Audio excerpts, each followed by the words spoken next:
Well. Technical difficulties to start things off. It's Saturday, September 14th. It's 11 a.m. Eastern Time. I'm Bob Harris. It's time for the weekly Ask Me Anything live stream. But before I get to your questions, footballguys.com is the website.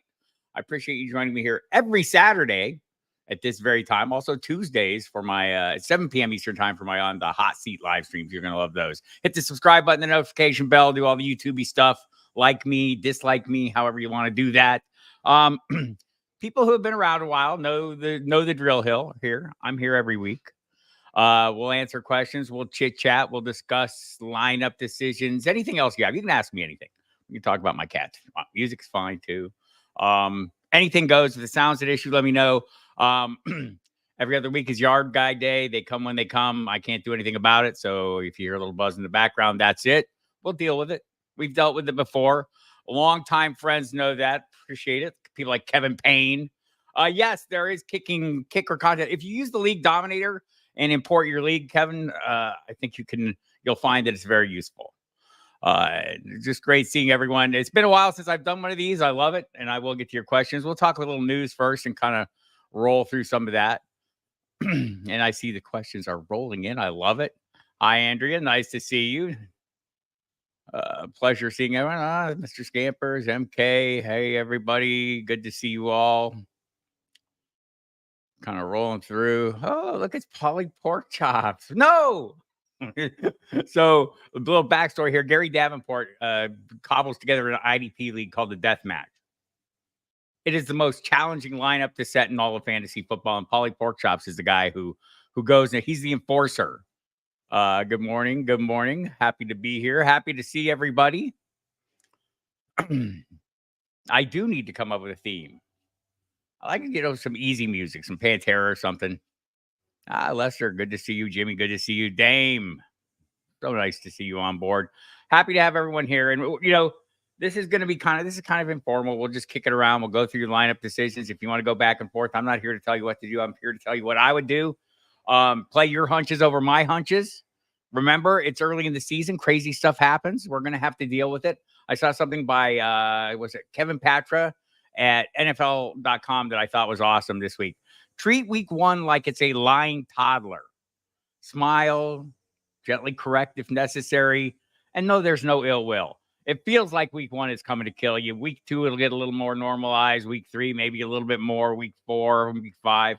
I know the problem when you're heading into week 4 and it's 0-3 and you're going, what the hell am I doing here? I mean, it gets stressful, and I'm no different than you. I panic, but try not to hit the panic button. And it's kind of difficult to do. A walk is always a good one. Yes, that's always my walk-up music. Well, I use that on my radio show. By the way, if you're new to this whole thing, you're going, what the hell is this guy? What's he doing? Who is he? Why is he on my Audible channel? Where's Cecil? Where's Sigmund? I'm part of this deal too. I'm Football Guys, new guy. Came on over the course of the off season. I've been with football diehards for the last 30 years. You can hear me also on Sirius XM Fantasy Sports Radio on the Football Diehard Show. We talk a lot about the rankings from the Football Guys site, and a lot of things have a lot of guests from the site there as well. You can see me here, see me there. You can see me here. You can hear me there. Monday, Wednesday, Thursday, and Fridays, 10 p.m. to midnight. Saturdays, we're on the NFL channel for 3 hours from 8 to 11. That'll be tonight, so listen to that. Sundays, I'm on the pregame show with Jeff Manns, so check that out if you get a chance to. This is the God's truth, man. It's what I've been saying for a couple of years.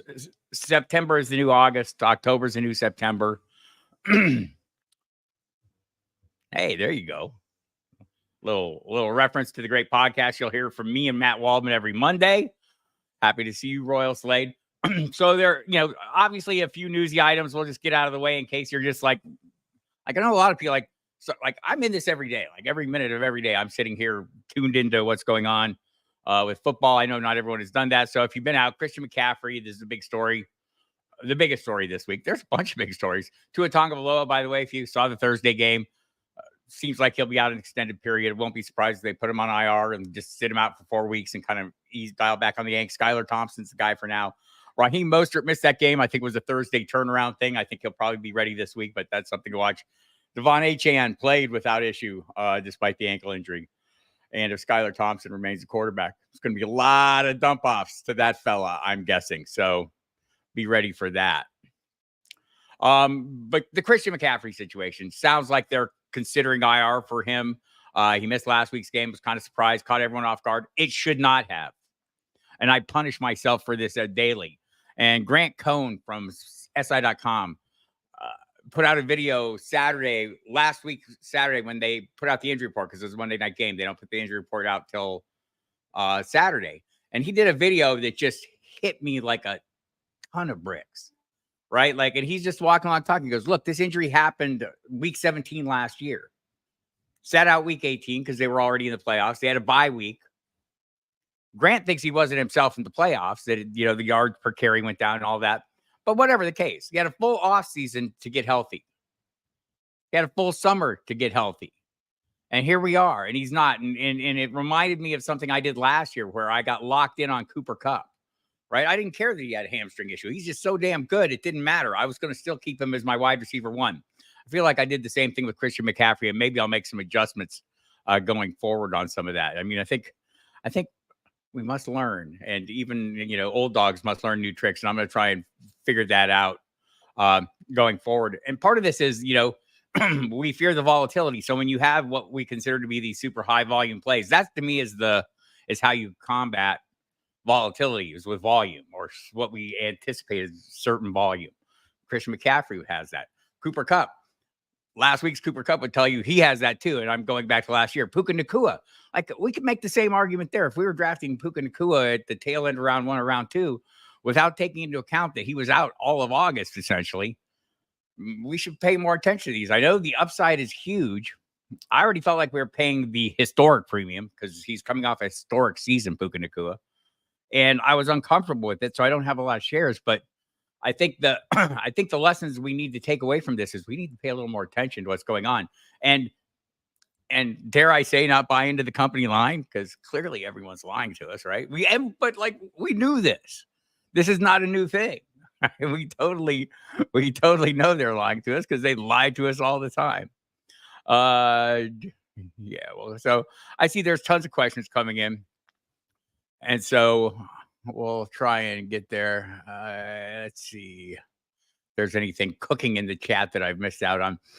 I do see an Isaac Garendo comment, and I am picking up Isaac Garendo. Matt Waldman will tell you that, Kyle Shanahan could be a little fickle. If there is an injury, there's a lot of contingent upside there. So, and we'll probably know today.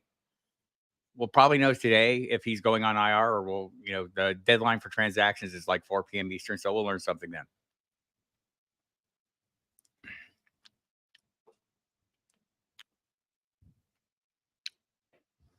Good morning.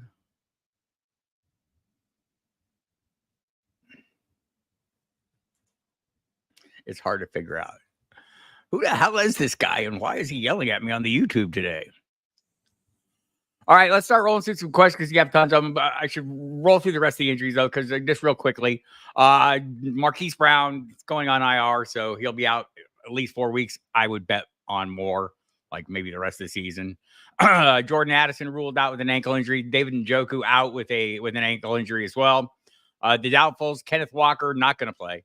Oblique issue opens the door to Zach Charbonnet. Tons of upside there. T. Higgins, doubtful again. He's not going to play. Jake Ferguson, doubtful. He's not going to play. Jordan Love, questionable. He's not going to play. Didn't practice all week. They're just leaving the door open. It's going to be Malik Willis. I would bet my last dollar. And if it isn't, I'm probably not going to want to play Jordan Love on less than 100%. Jaden Reed and Marshawn Lloyd in that game also questionable. Russell Wilson listed as questionable. I think the way Mike Tomlin put it is he's also, even if he's questionable, his ability to start is more questionable. We saw him suit up as the third quarterback last week. Justin Fields will get the start, and I like him an awful lot. Roman Wilson, questionable. Jameson Williams, coming off a huge game, questionable. Maybe that'll get our Amon-Ra St. Brown shares right. Keenan Allen and Roman Dunze, both questionable. Josh Downs and Josh Palmer, both questionable. A lot of outliers we can get to in the questions if we need to. So I know you're here for lineup questions. Stop this nonsense and get busy. I'll go with it. Sit one, says Ron. Garrett Wilson, Eagle College, Rasheed Rice, DJ Moore, and Debo Samuel. Well, hell. Sorry, Joe. I'm sitting DJ Moore. I mean, you've got 4 top 15 wide receivers there. It's a great problem to have. And you could play any of them. I would sit Moore just because I feel like that Houston pass rush is going to be an issue. Is going to test young Caleb Williams. Country Bumpkin. Hello. Neighbors, London, Nico, or Jameson, PPR. Well, this might be sorted out for you. I'm going to play Jameson Williams if he's. You need to. I'm playing Neighbors for sure. I'm going to go ahead and play Neighbors and Nico and avoid the nicked up Jameson Williams. London. I want to see if Kirk Cousins can get right. This is a big deal, man. Matt Waldman's been talking about this a lot too. And he thinks Michael Penix is maybe a guy you could proactively pick up if there's not a lot of improvement for Kirk Cousins. And what are the indications other than Kirk Cousins telling us he's fine and Raheem Morris telling us Kirk Cousins is fine and our eyes telling us exactly not he's fine, and all the other indications like running out of the pistol like at a rate he's never done before, shotgun at a rate he's never done before. So yeah, that's something to watch there. And it's like Kyle Pitts caught a touchdown last week, bless him. And maybe Drake London comes around this week. But it does appear Kirk Cousins is having problems stepping into his throws. Big money league. Walker out. Go for Charbonnet or Ford. I'm going to go Charbonnet. I like Ford as well this week. Reasonably well. Not my favorite play, but I do like him. Jacksonville's not like lighting anybody up. But I'm playing Charbonnet. It's a good target of opportunity in this one. Hey, thank you for being here, Mike.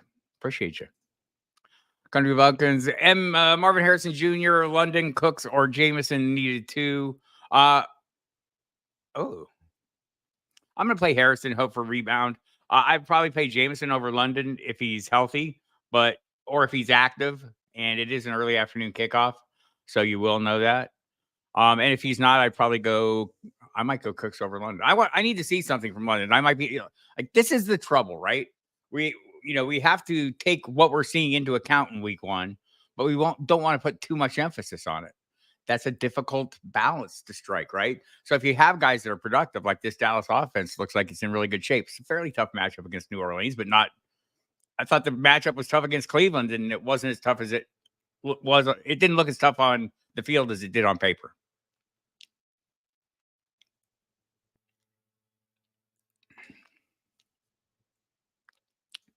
Mike has a flex spot. I'm playing McLaughlin. I think the football guys' projections have him at about running back 30. I like that over Brown until we see what's going on with Brown, until we see what's going on with this Bengals offense, right? And maybe this is a game where they're forced to play a little catch up and maybe put a little more emphasis on the pass. There is no T. Higgins. Maybe Chase Brown plays bigger role as a receiver out of the backfield. But last week, this took a clear direction. And all of us drafting ambiguous backfields in our best ball leagues and maybe even in some redraft leagues where we went 0 or hero running back, this one is not playing out the way a lot of us thought, right? A lot of us, like all offseason long, we heard the Chase Brown drumbeat. Well, Zach Moss was there, and even with Zach Moss there, we knew we expected Chase Brown to have a significant role. And he's a super explosive player, can get a lot done, right? Had the second fastest speed in the NFL last year, 22 and some miles per hour. So he's plenty capable of making big plays. So we'll hope for the best there. But right now, we don't have to hope because McLaughlin has what looks like a locked-in role. Dell, Pittman, Ridley, or Brian Thomas Jr. in a standard non-PPR. Excuse the yard, guys. They know not what they do. If you can't hear them, good. Boy. Not Ridley. So when you give me these questions, tell me how many you need. I'll rank them in this order right now. Like I like Dell an awful lot. Like he's one of 3 options. Pittman's still the first option, I think. I know they went to Richardson with A.D. Mitchell and with Alec Pierce deep.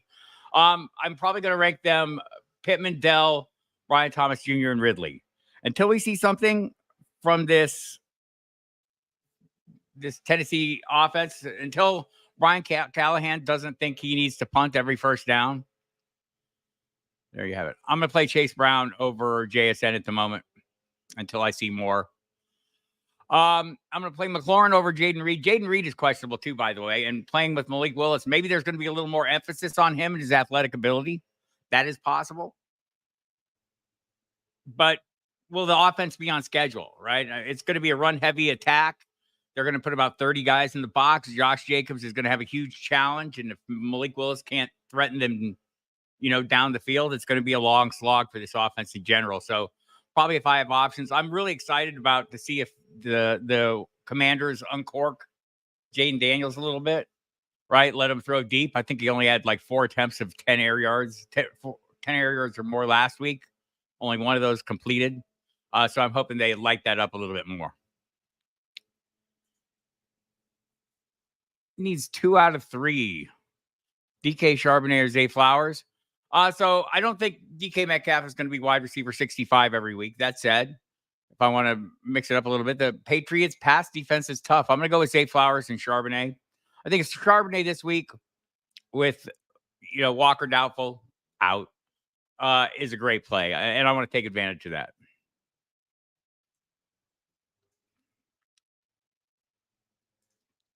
Oh, don't make promises you can't keep, Mike Arts. Javonte or Zamir. What's on the waiver wire? If I had to pick, it'd be Javonte right now. Again, so as somebody who is pretty heavily invested in Zamir White, yes, I'm hanging my head in shame, kind of a little bit.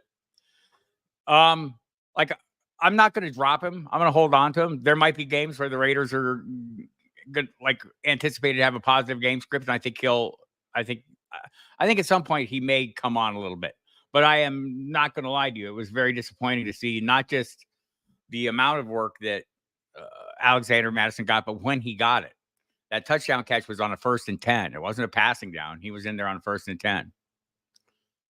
So, damn it. What is this? There, I pounded the table. How about that? Hit the notification bell, the like things, the dislike things, do all those things. We appreciate that. It's always nice to hear from you. Love your feedback. If you have, if there's things you'd like me to do that I'm not doing or things I'm doing that you would like me to not do, by all means, chime in. I'm a grown-up adult. I can take constructive criticism well. I might lash out. Probably not.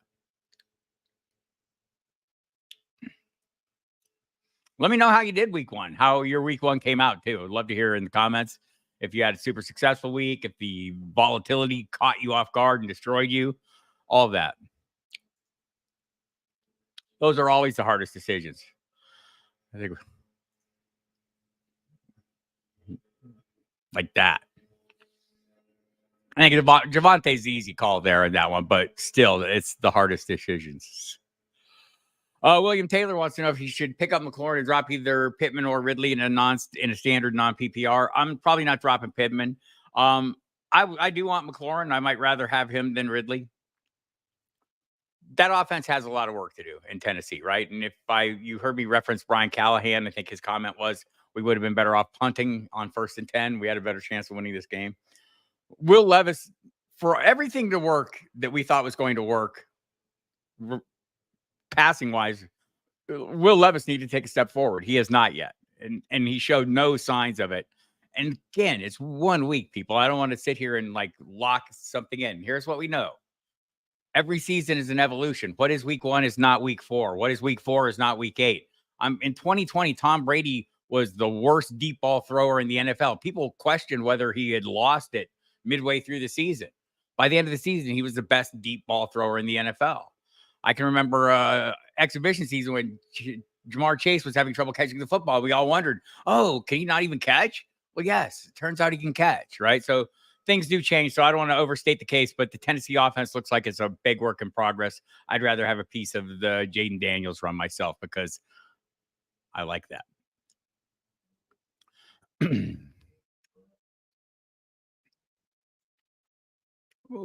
Going through all the good mornings. I must be way behind on the questions. Eric. Half point PPR. Brian Robinson Jr. or Ford. I'd probably go Ford, but I like Brian Robinson Jr. a lot against the that one's pretty close. I I'm going to check the projections and just double check and see. The projections seemed like they were pretty high on Ford this week, maybe even higher than I am. Yeah, we have Ford at 18. We have Brian Robinson Jr. at 22. That's about where I have him in my rankings as well, something similar. I was pretty encouraged that the receiving role that Brian Robinson Jr. had. I'm sorry, Austin Eckler investors, but that looks like it's going to be kind of a split. Even the receiving short looks like it's going to be split. I'm going to play Ford in this one. The Cleveland offensive tackles were back to work. So that's a good sign. I don't know if both of them are going to play. I could double check that too. Yeah. So Jack Conklin's questionable. So yeah, so they're getting healthier up front. So that's an encouraging sign as well. Although, the offensive line issues, people, it's more a concern for pass protection than run blocking, but still, you'd like everyone to be there. Benjamin would like one wide receiver, one flex. I'm playing those 2 wide receivers. People who've been listening to me a long time, familiar with my work on the radio, I have the laws of flexology, feature back over a wide receiver. The game has evolved. Targets are worth more than carries. Zach Charbonnet could have a huge game, and I'm expecting. So let me just preface this: I'm expecting to break out for Neighbors. If you don't believe that, I mean, we have Neighbors ranked. We have him. I want to say well inside the top 20 in our projections. I want to say 15. Devontae Smith is not far behind him. Charbonnet and Brian Robinson both outside. Yeah, it was lower end or midway, mid. Remember how to speak? Mid-range running back 2s. So that's kind of how I'm playing it. Like if you want to play the safe plays, Benjamin, probably the running backs are safe plays. But I love both those wide receivers. And AJ Brown's a little beat up. We'll see what comes of that when the injury report comes out today. He was limited Friday with a hamstring. Thank you, sir. Too kind. MK, full PPR, Jerome Ford versus J.K. Dobbins.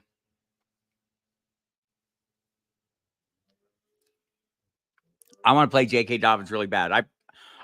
Our projections have Ford ahead of Dobbins. I like Dobbins a little more. I think it's a hot hand, but clearly he's going to be it's going to be dependent on him having a high hand. He's a way better back than Gus Edwards when he's healthy. Right now he's healthy. Carolina's a super plus matchup. Let me see if the projections have changed on this before I just push it so damn hard I can't not push back. So we have Ford at 18, Dobbins at 24. I'm a little higher on Dobbins than the rankings, but not by a ton. So that's probably the safer play against the Jacksonville Jaguars is Ford. But I like Dobbins an awful lot. And we saw the upside, but he only had 10 carries. He just turned it into 135 yards because he had a 46 and 61-yard run. He can be that guy. He hit 19 miles an hour on that 61-yard run. And the only reason he got caught from behind is because he gassed out, right?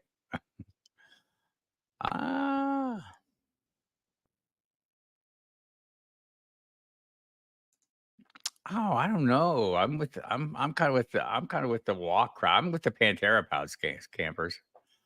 Listening to the new Flotsam and Jetsam. I love Flotsam and Jetsam, man. The Quattro is one of the best albums of all time. Love that. I'm a member of the Football Guys site, but first time attending a YouTube stream. Well, Throne, thank you for coming. I hope you're getting something out of it. If you have questions, ask away, and I'll get on them.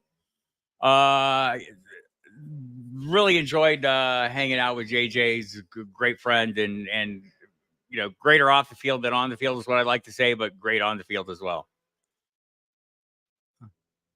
I love Lester. Recent subscriber to Football Guys, loving it. Glad you're liking it. Xavier Worthy or Terry McLaurin, and does having Jaden Daniels as quarterback make any difference in answering this question? Yeah, a little bit, right?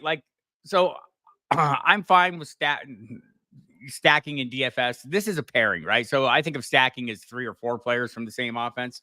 Pairing is perfectly logical and great matchups. I'm going to do it. Xavier Worthy, I just want to go back. Week 1, there are things that happen and we get really excited about them. Xavier Worthy came in and got the 2-touchdown game. It was really exciting against, relatively tough Baltimore defense, except they totally got fooled on the run, right? So that was a little bit of a trick play, the touchdown run. The touchdown catch was a totally blown coverage. It was a cover 2. There was no safety behind the cornerback. Kyle Hamilton fessed up to it last week and said, man, I screwed up. And he did. So we're playing that Xavier Worthy, wow, 2 touchdowns. But we should realize that they came on at least one blown cover. So take that into account. That said, I might split this one up. I don't think the Giants are very good. So I do like Jaden Daniels an awful lot this week. I have him locked inside my top 5. I think I have him as quarterback 3 this week. So I'd be playing him. I could play Worthy. Might want to let me check I want to check see where the projections are on him. And you hear me talking about the projections. So football guys, we have rankings and projections. The projections team does a really good job of like pinpointing at, and a lot of the rankings are based on that, although we all make our individual adjustments. So nobody's forced to adhere to anything, and we can take our choices. So we have McLaurin projected at 28 with about 12.5 points. Xavier Worthy slightly less than that as wide receiver 30. So it's almost a push. So if you wanted to diversify, perfectly fine to do it.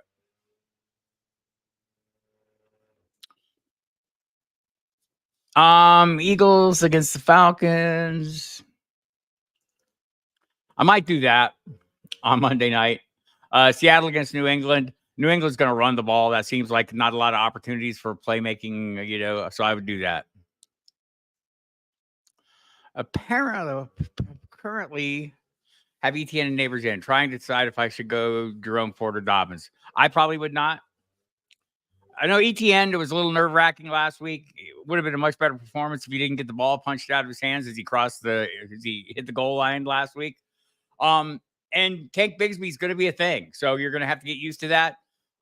Talked a little bit about this on the podcast with JJ yesterday. I think it's more of a haircut for ETN but I think the price was built in, right? ETN finished as running back 3 last year, but we weren't paying that price for him, right? We were getting him at a discount compared to what he finished the year before. So I think he's going to come in right about where you drafted him. So I think he's a fine play this week. So he and Neighbors are both fine.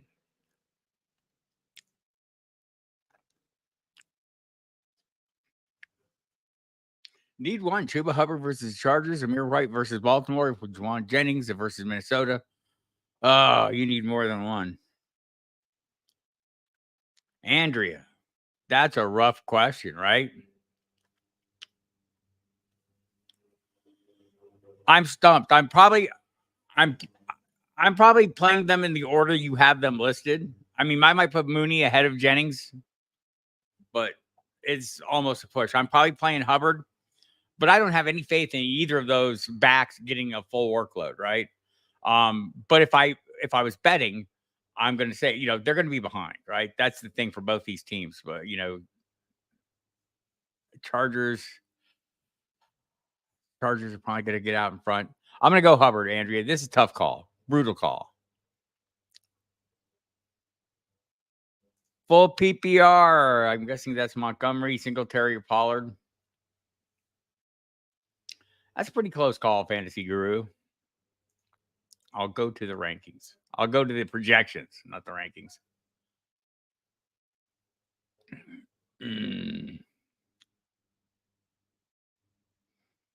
Wow. Montgomery, Pollard, and Singletary. I like Singletary a lot in this matchup, but these are all running back 2, tail-end running back 2s. I think Montgomery's a safe play. Pollard, maybe if you want to, hope for a little bit of upside there, a little more wiggle to him. But you always get the touchdown possibility from Montgomery.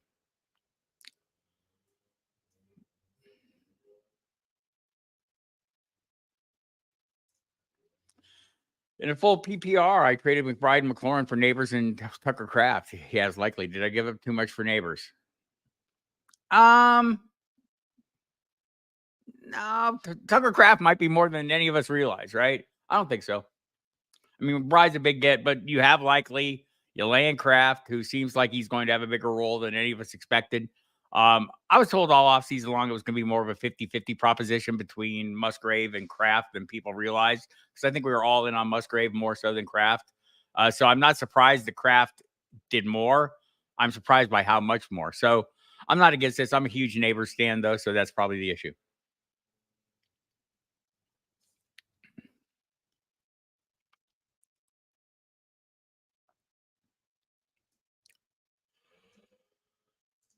I talked about this a little earlier. If you're just tuning in, I'm Bob Harris. Hi, how are you? Damn glad to meet you. Sorry, Joe. I'll be here every Saturday this time. We'll do lineup questions, roster management, general stuff, Ask me about my cat, my music, food. I don't know. Anything. Ask me anything. And we'll answer, but mostly lineup stuff because that's what everyone's here for, right? So let's not get too out of hand.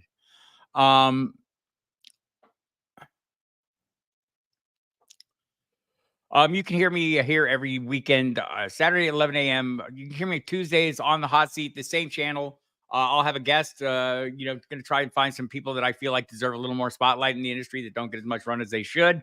Had Mike Fiala on last week. You should go check that out on the Audible channel. It's available to you. Just go into the live tab at the top of the page. You'll still see plenty of Cecil and Sigmund on this channel, of course. They're going nowhere. But I'm part of it too. So get used to it going forward. I'll be here twice a week live. Taking questions. Tuesdays we'll focus on your roster management, your waiver wire stuff, and try and cobble through, work our way through issues that arise each week, and try not to overreact to anything. And I know that's difficult. Otherwise, you can find my articles every week. Tuesday or what is my schedule? Oh, schedule change. So Thursday is the Fantasy Notebook. Friday I do a collaboration with Gary Davenport, Polarizing Players. Saturday you have my in and out column. If you want edgy, that's where you go for edgy. I'm trying to make some semi-contrarian plays of people that you might not expect to see and might be nerve-wracking if you take my advice, but I put it all in context for you, so pay attention to the context. It always matters, as my friend Dwayne McFarland would say. Cooked an H-hand week one. That was a big game for both of them. And I know going in, we had expectations for H-hand, we had concerns about H-hand based on the ankle injury, and we heard in the pregame warmups. These are all things you kind of set back in your mind. But listening to Cameron Wolf, I thought his reporting was very good in this, and it'll raises his level a little more for me. But he was talking, and he wasn't alone though. Adam Beasley from the Miami Herald was reporting the same. That not only was H-hand working without a limp and seemed to be fine in warmups, the trainers weren't around. And that's usually for a questionable guy if it's even close to a decision.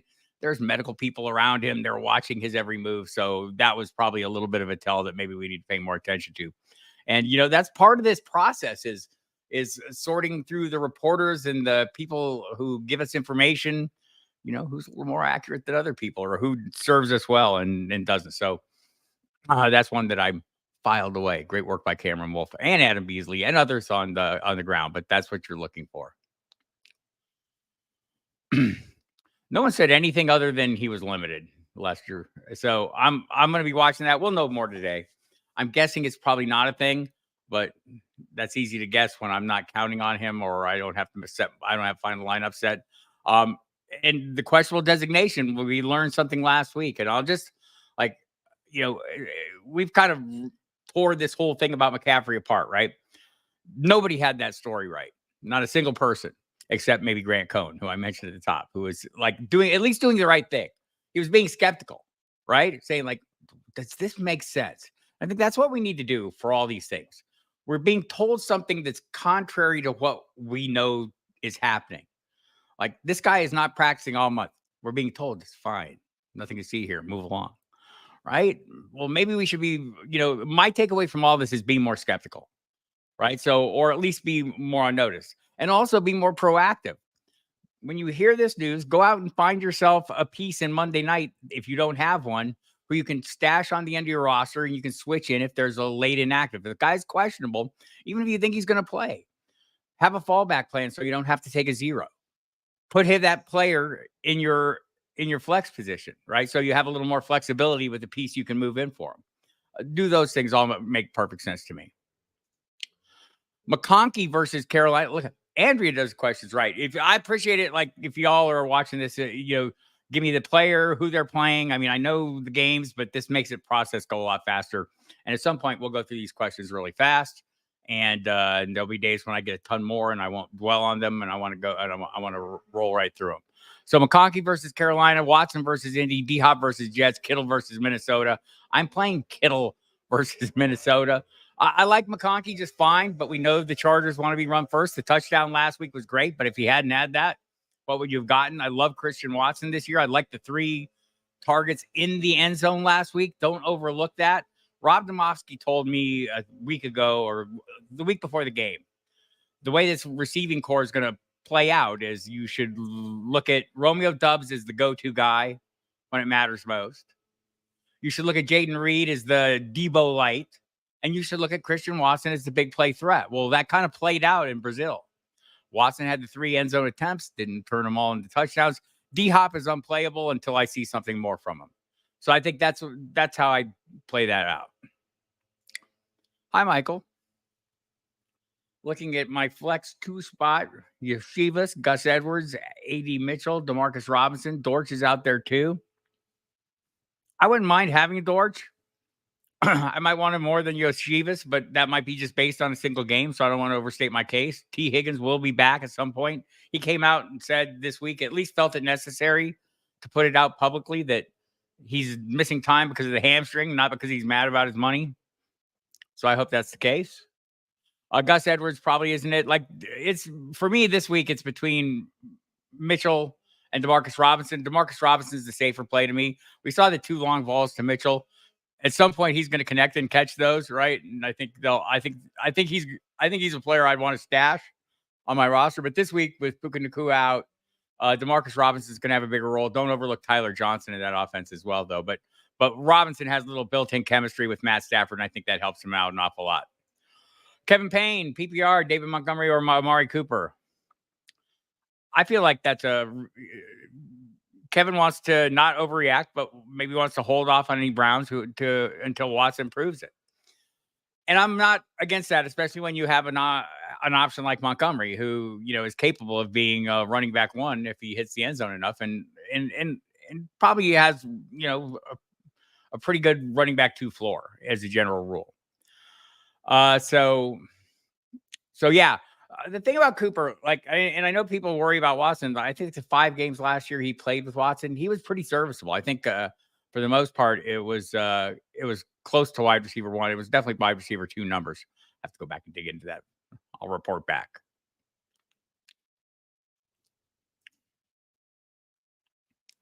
I'm hoping Jameson Williams is available. If he is, I'm playing him over D-Hop.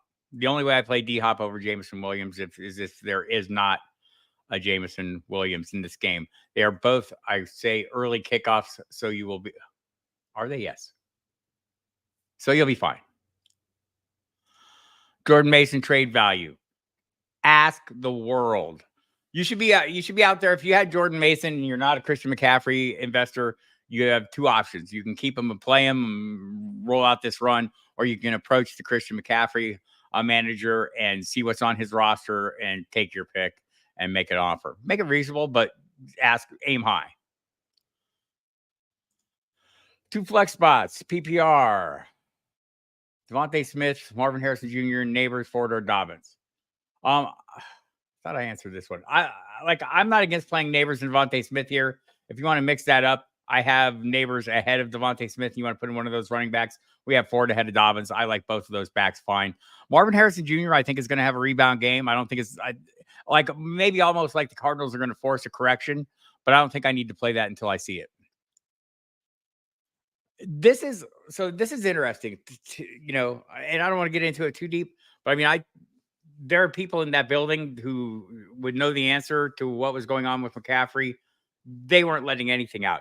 And you know who they weren't letting it out to? Agents. Because if an agent knew this information, we would have this information, whether it was Mason's agent or somebody else. This is the currency that the national insiders trade in, right? So when Ian Rappaport, and I'm not casting aspersions here, this is just how the business works. They're getting information, a lot of their information from agents. Like, they get some from players and people within teams, and that's true. But you can see a lot of the quid pro quo that goes on when they announce a signing, and really, there's some really hyperbolic comments about a low-level player that has no business drawing hyperbolic comments. That's probably because the agent sent them a text and said, hey, pass this information along, right? So there's a lot of that. So if an agent had heard this information, we would have known. So kudos to the 49ers for keeping this under their hat. And again, I know people in that building, and they weren't saying anything. 0 things, right? 0 things. So they were locked out. They did a good job.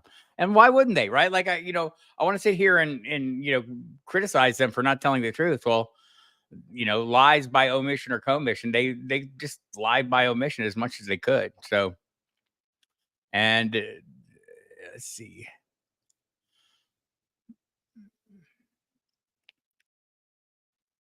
So the fair offer is to find a position you have need at, whether it's wide receiver. And I would ask for like you know, think about the investment made in CMC, right? Get an equal investment back because Mason's the 1-for-1 replacement. And also, if you're out there, I'm going to say it again. If you're just tuning in, grab Isaac Grendo because he's next man up. And who knows how Jordan Mason holds up. And we'll know later today if CMC goes on IR. I think we'll find out today. But the words yesterday, they start foreshadowing. First, it was John Lynch said it, where he's a candidate for IR. Shanahan went from he's not to he is, and then to saying yesterday was the most pain he's been in this whole affair. So I think this is heading in a direction. This is true. Hi, Molly. Thanks for coming. Thanks for like more bank. Joey Wright now is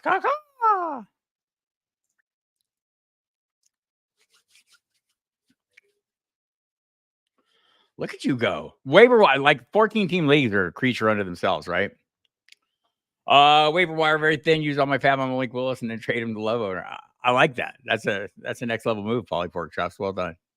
Is Walker injury more concerning with his previous surgery, or is him missing this week being extra cautious?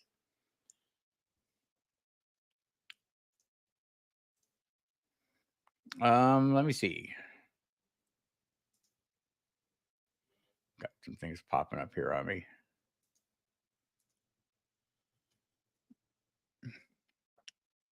Walker. Why am I drawing a blank on Walker? It's Walker injury. Help me out there, Hal.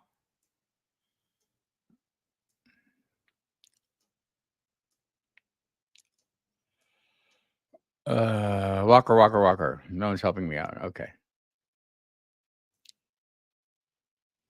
I don't know why that's escaping me.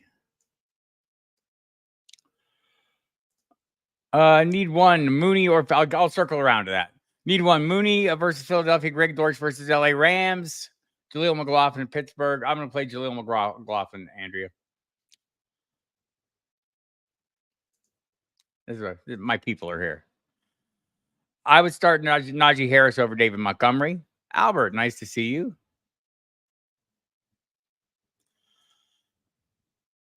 Charbonnet or Mason. I'm playing Mason by a slight edge. Flex. I'm flexing Brian Robinson. I could take a wait and see. When I have an option like that I know is going to give me a reasonable floor and a good matchup, I'm going to play Brian Robinson over MHJ until I see that huge upside we've been told is coming. Oh, it's Kenneth Walker. Why didn't they think of that? Yeah, Kenneth Walker. So I think it's possible this injury is worse than they've let on, right? You take off the third, and I don't know who anyone is. He's listed as doubtful. Thank you, and Tip Major texting me right now. Thank you, Tip. I appreciate it. So yeah, Charbonnet is probably only startable if Walker's hurt. I thought he had a good week last week or a better than I expected week, but Walker's going to get the volume if he's healthy. He's not going to be healthy this week. He's not going to play this week. Here's what you watch for.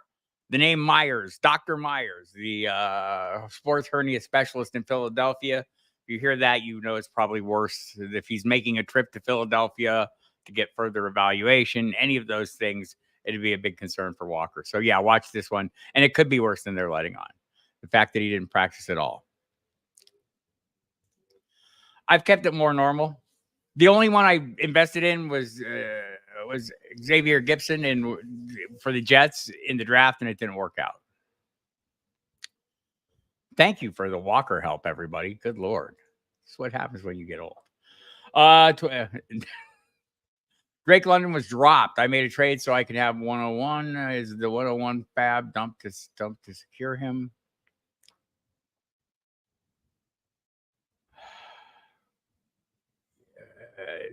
Yeah, I would secure him. I think, at some point that offense is going to normalize. That would give you a huge receiving core. I don't think you need him. I mean, but a player with that kind of upside, I would be all for.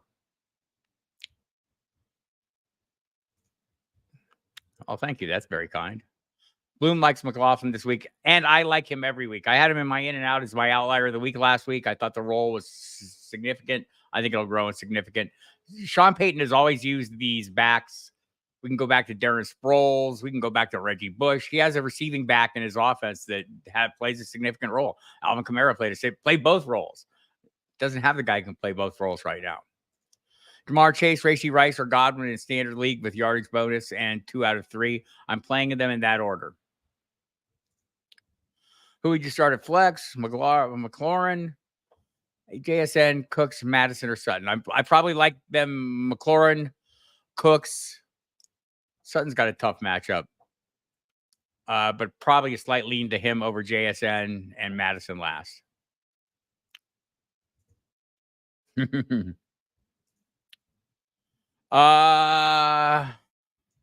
assuming this is Tyler Johnson and not the Tide that played the Thursday night. I'm probably playing Amari Cooper in this one. Yeah, there it is. Yes. Need one wide receiver and flex. Devontae Adams, Baltimore versus Baltimore, or London versus Philadelphia. I'm going to play Robinson in the flex. I'm probably going to play Adams this week. PPR, Emmanuel Wilson versus Indy, Algier versus Philadelphia, or Miles Sanders. I'm probably going to take a shot on. Boy, Algier got nothing, right? The things we were hearing in June are the things that were true, not the things we were hearing in July. And by that, I mean we heard everybody, Zach Robinson, Bijan Robinson, Raheem Morris. It's going to be a CMC-like role for Bijan. And then we heard the one comment. And I still say Zach Robinson was responding to a question about Tyler Algier and was saying something nice and not telling us like really what was going on. Boy, I'm probably taking a chance on Sanders in this one. I don't like any of them, Scampers. You know that.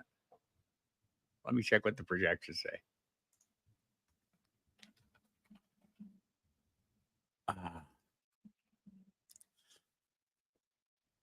The projections agree with me. They have it exactly the order I would have it. And Wilson is ahead of Algier right now. So there you have it.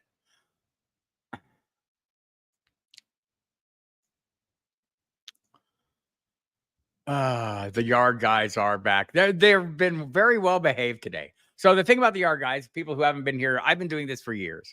And every other Saturday, the yard guys come. They do the entire block. So I could tell them not to do my house, and it doesn't matter. They're doing the neighbor's house, the neighbor on the other side's house, and they're just going to be here. So they have become part of the Saturday live streams almost as much as you and me.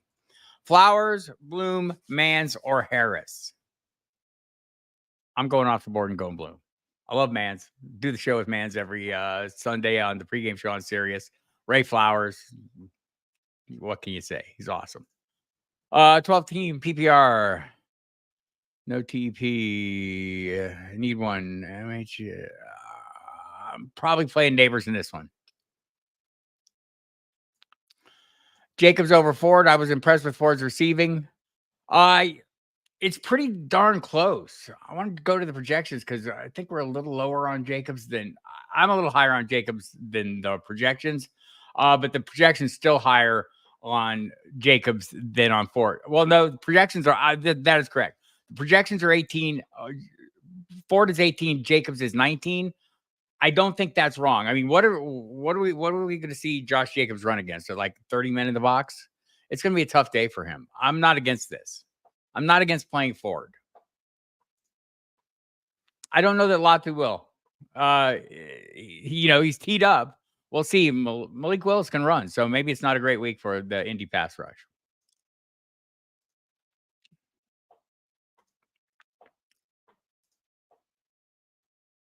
I think that's the key on the Scampers question. Probably Sanders. Appreciate that. Flex worthy or Thomas? Probably worthy, but I think they're both flex worthy. But I'm flexing worthy, just to be clear.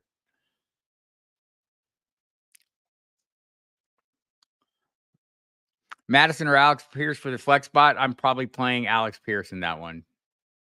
I should put that up.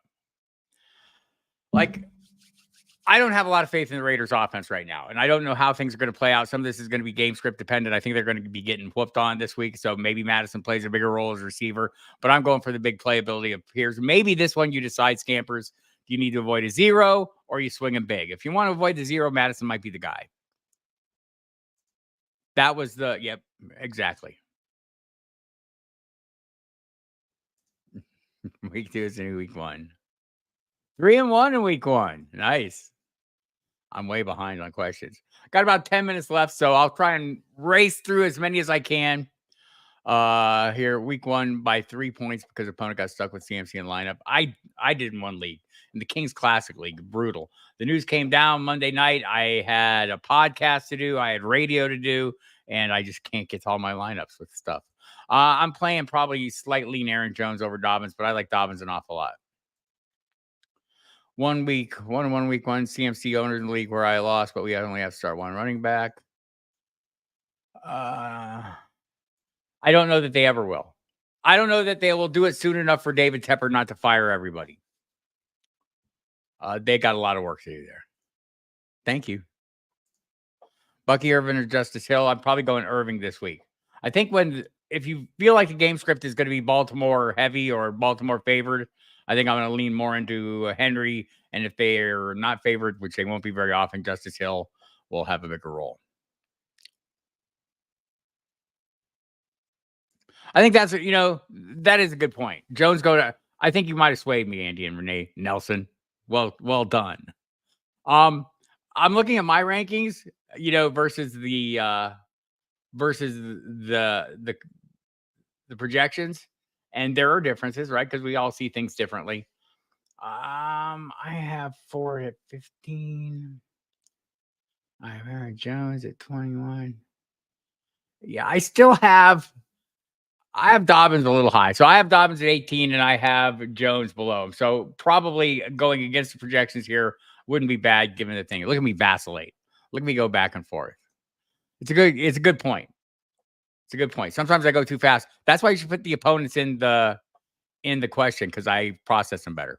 Are we riding high on Bigsby versus Cleveland? Is he worth a play over Zamir White? Might be worth a play over Zamir White. Yeah, totally agree with that. Andy was correct.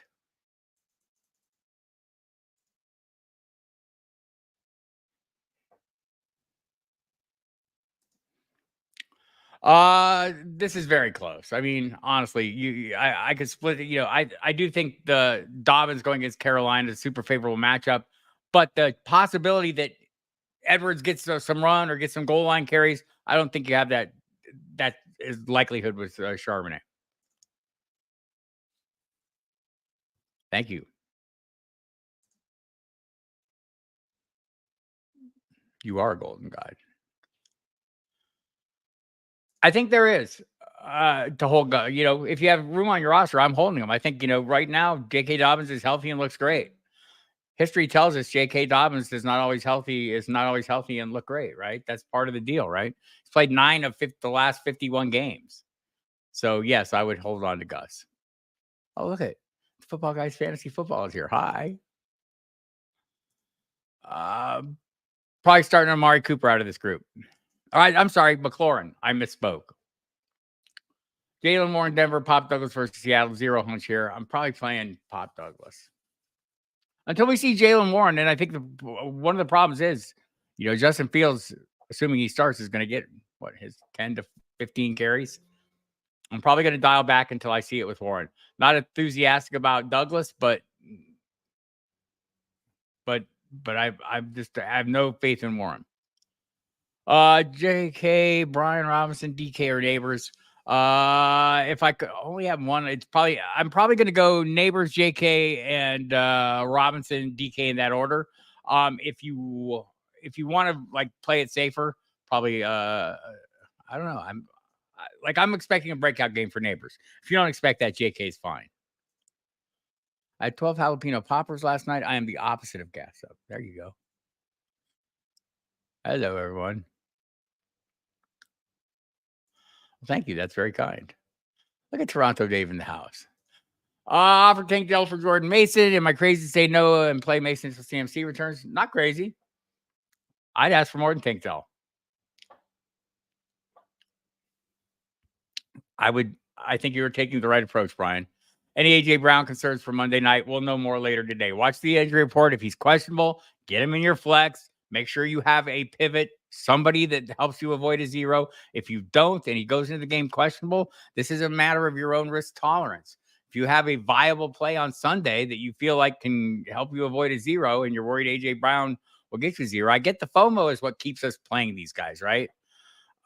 I mean, we fear missing out a huge performance. Well, sometimes we don't get that, said Christian McCaffrey. Sometimes we get a zero. So I like to avoid zero. So, but that's going to, Eric, watch the injury report later today. If he's questionable, put yourself in a position to succeed, even if he's not in the game.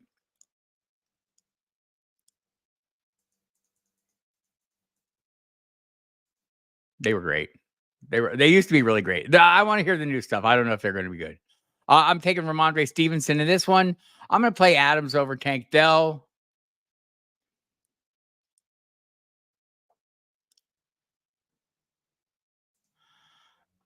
My Floyd Rose equipped Ibanez or Yamaha hasn't been out of tune in like 20 years. Floyd Rose is the best. But I get it. It's a big pain in the neck. Does the algo agree with me? That's always what I look at. Like, so the difference between football diehards and football guys is football guys, we have a team that does the projections and they do a great job. They are diligent. They are paying close attention. We have discussions behind the scenes that amaze me every week, how much effort and thought goes into our projections there. And so I'm rolling with those. And at football diehards, we relied heavily on the algorithm and my personally going and adjusting them. I go in and tweak my rankings of football guys, the same reason. But I love the projections of football guys. Jason Wood, Bob Henry, Justin Freeman, the rest of the crew do a fantastic job. Likely versus Andrews in a tight end and 1.5 point premium. I'm going Andrews. If you don't want to, that's perfectly fine. I'm going against our projections, which likely a little bit more this week. I think last week might have been an outlier, people. Isaiah Likely's never had a 30% target share. He's never had a 26-point game. Could he have one again? Absolutely.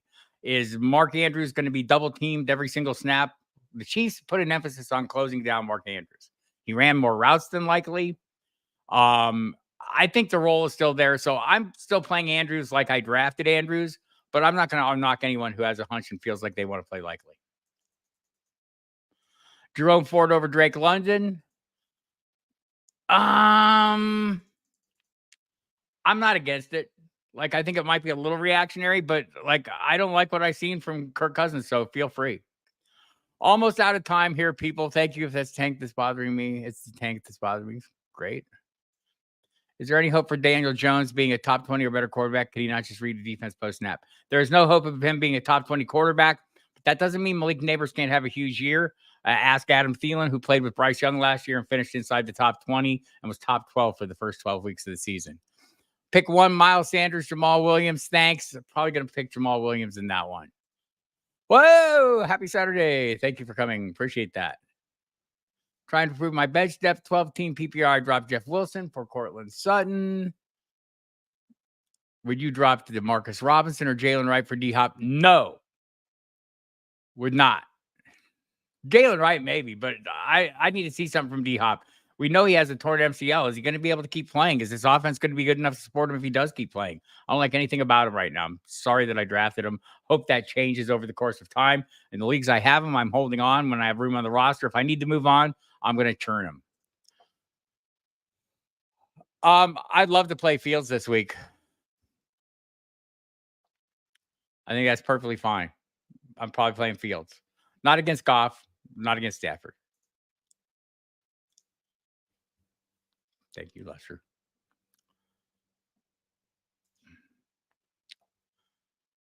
We have a picture of Luke Skyhawk. I saw a hook. I didn't see that. Where? Is that behind me? Geno Smith or Stafford? I'm probably going to play Stafford in a guillotine this week. Isaiah likely can't stop, won't stop, doesn't even know how to stop. This is possibly true. We will find out. The sorry Joes have been flowing. Yes. 4 Rams and SF Fishbowl. That would be good.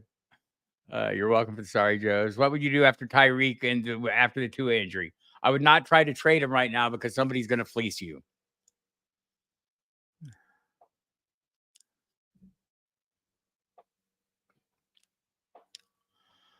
Bucky Irving or Justice Hill. Probably playing Bucky Irving in that one. Again, I talked about that for a few minutes ago. If I think the Ravens are going to be playing from ahead, positive game script, I'm going to go with that. Bucky Irving got a little run last week. I think it was Rashad White's lowest rush share. Still got the target share, so he's still fine. But one more question. You promised me. Okay. Superflex, Mahomes and Daniels. Third is Brissett. Should I drop him and grab Penix to be proactive? Not in a Superflex. It's too aggressive. Dortch, Gabe Davis, Madison, Josh Downs, or Dunze in the flex. Full PPR. Don't know that Josh Downs or Dunze are going to play, so this is between Dortch and Gabe Davis. Gabe Davis was on the field a hell of a lot, but they're playing against Cleveland. I'm going to go with Dortch against the Rams. Last flex spot, Worthy or Jameson Williams. This decision might be made for you. If Jameson Williams is on the field, I'm probably playing him over Worthy, but I think it's almost a push, right? It's possible. Pittman or McLaurin. I'm playing McLaurin this week. Yeah, I should put that together. It's funny because I was thinking about this the other day. I've been doing this a very long time. A lot of the beat writers that were doing this when I started doing this in 1993. I was thinking of Jeff Hobson, who now writes for Bengals.com, or John McClain, who now writes for the Texans website. There's like a lot of guys who have been around this whole time. I also played Jalen Wright in any league I had him. Painful. This is a good idea. I'll try to work that up, Hal.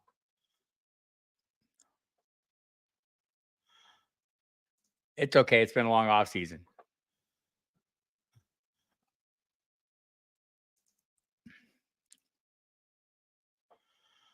I think you're rearranging the furniture there.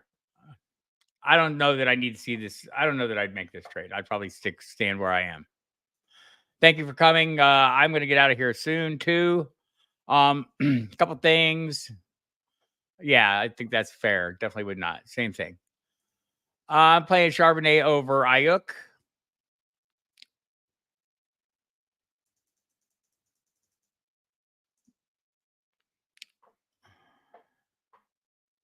I don't like anybody. Tyler Scott. I think it's Tip. And by the way, thanks for the text, Tip. I think for me, I'm worried about this pass rush and what that might do with Caleb Williams. We'll see what happens. But I'm probably not digging any deeper than that. If I did, it would probably be Tyler Scott. That's the guy they're talking up, right? Also, Cole Kmet played less than Gerald Everett last week, so worth noting. Bears come to their senses and just let a list of Nunzi is out before tomorrow. Should I pick up Josh Downs or McMillan in full PPR?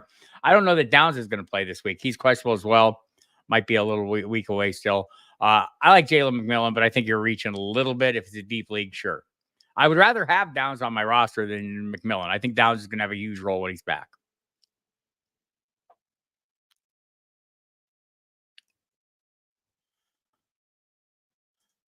Trone, this is a big question.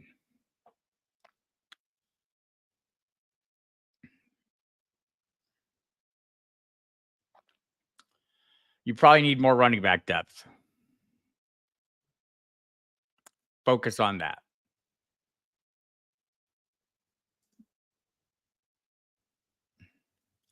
I would have Sauce shut down. I don't know. I might have Sauce on the sidelines cooking. I don't know. I mean, it's going to be Calvin Ridley, right? But I don't know if there's anyone there that needs to shut down treatment. Well, hello there.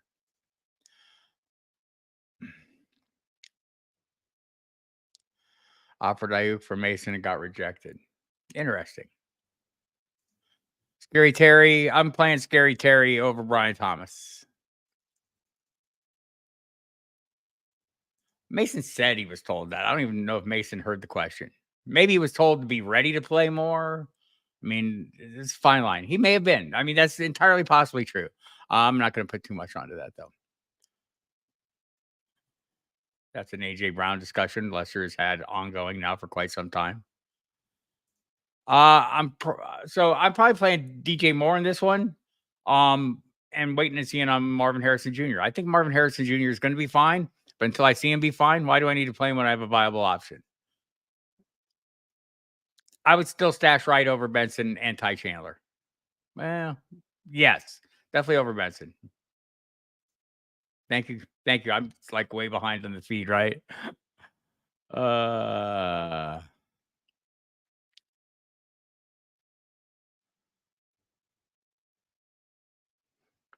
We're going to call it a day, people, with this. First names. I'm sorry I didn't get to all the questions. I'll try to go faster next time. I see I missed a lot. Next time I'll do better. If you want to get more questions or you have more questions, tune into Football Diehards on Sirius XM NFL Radio, simulcast on the Fantasy Channel. We take a ton of phone calls on Saturday nights, so get in on that. We'd be happy to have you there. You can also hear me every Monday, Wednesday, Thursday, and Friday, 10 to midnight. We take tons of calls there as well. I'll be back here every Saturday doing this. Every other Saturday, me and the Yard guys will be doing this. So next Saturday, I'll be solo. And hope you'll join me. Really had a great time doing this. I love doing these live streams. Tuesdays on the hot seat, 7 p.m. We're gonna have some. I haven't rounded up my guests yet, but I'll have somebody. But the idea is to expose the audience to some people that I think merit some more attention than they're getting. So we'll be doing that. Also, tons of other content here. The Audible on the Fantasy Football Channel. Dave and Alfredo doing their thing. The Dynasty Channel. Jagger and Jeff Bell doing their thing. Tons of great stuff. Yes, that's a dinky reverse Brian Gabriel. Look at that. Look at that. You people are sharp eyes. Love my Jackson. Wish it stayed in tune, but I love my Jackson. So there you have it. All right, everybody. That's it. Every Thursday, Fantasy Notebook and Football Guys, written by me, Bob Harris. Every Friday, collab with Gary Davenport, polarizing players. Every Saturday, my in and out column. It's edgy, people. It makes me nervous just writing it. I sweat writing that column every week. Hit about 500 last week. These were more like DFS kind of plays, contrarian plays, one and done tournament kind of plays. Check it out. It's an interesting column. I appreciate y'all coming. That's it for this week. I'm Bob Harris. Over and out. Thanks for coming.